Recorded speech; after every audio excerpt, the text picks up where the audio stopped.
Good morning, ladies and gentlemen. My name is Kanish Malik. Just look at me.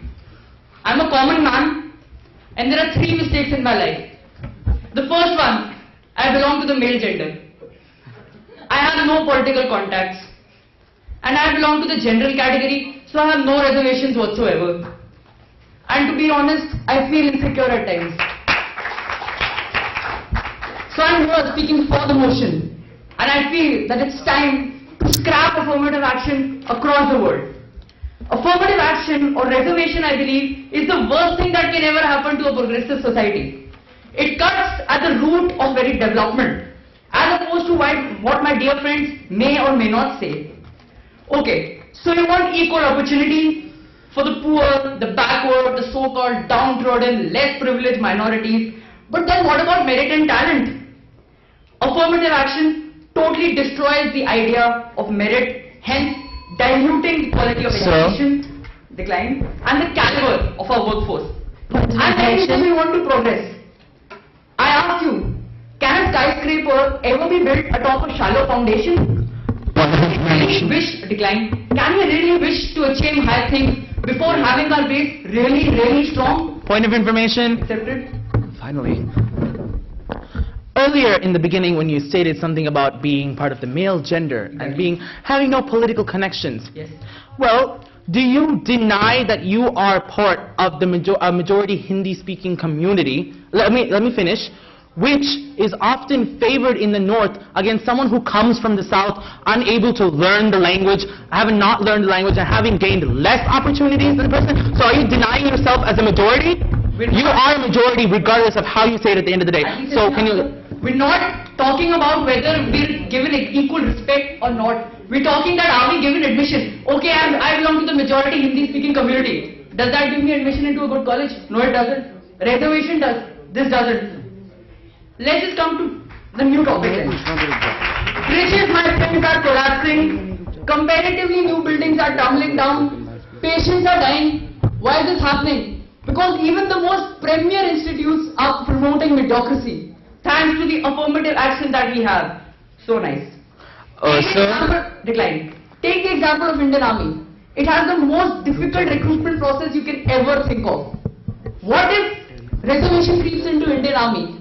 Right now you have a point of information. Believe that the people guarding the borders are capable enough to do that. What if reservation creeps in? There will be mediocrity even in the security forces. You won't be able to sleep at night properly.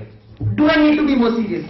Point of information. Decline. It's been almost 69 years since our independence, but when are we going to get over this fad of providing reservation to each and every community that exists? No wonder a major chunk of our population is going abroad to study and to work. Sir?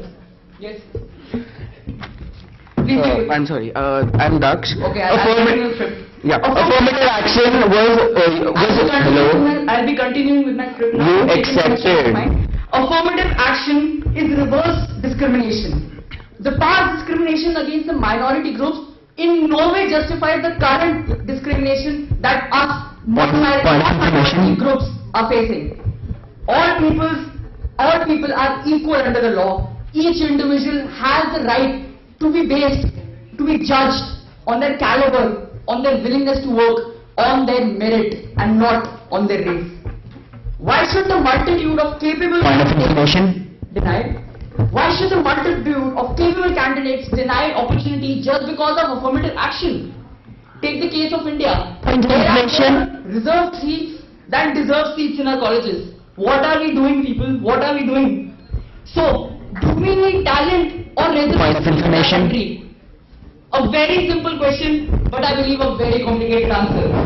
Let us just ponder over this. Is affirmative action really necessary to achieve equal opportunities? By such policies, are we helping those who need it or those who can benefit from it? Even middle class students and the affluent classes, they possess many educational and economic advantages. They are misusing this policy, my friend, misusing it by the minute. Let's take the example of Patels here, whose agitation for reservations recently rocked India. And guess what? They got their demands approved. Though definitely they are an economically sound community, do they require affirmative action? No. Affirmative action, my friends, is no longer necessary. It is an outdated system and it is creating more problems than it has ever solved. It is leading to low standards of accountability in institutions, workplace, among students, teachers, managers, everyone. The people selected to this process of affirmative action are not exactly ready to do their Point of information. and this is very detrimental for both the university, the institution and the very self-esteem of these individuals. Point of information. Accepted?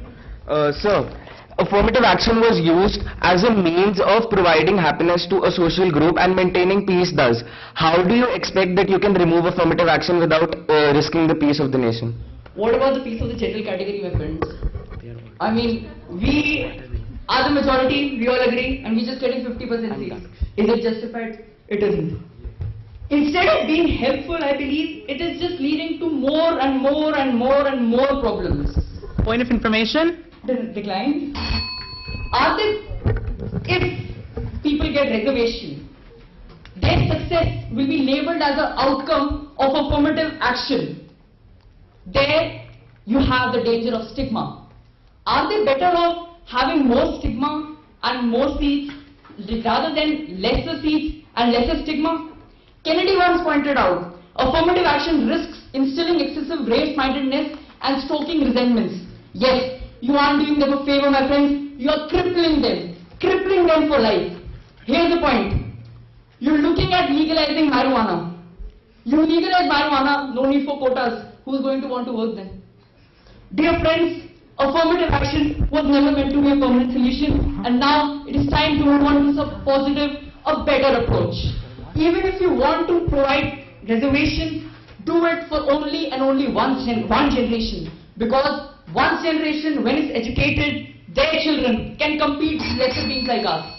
And hence, I would like to end by saying that affirmative action is just too much affirmation, but not enough action. Thank you.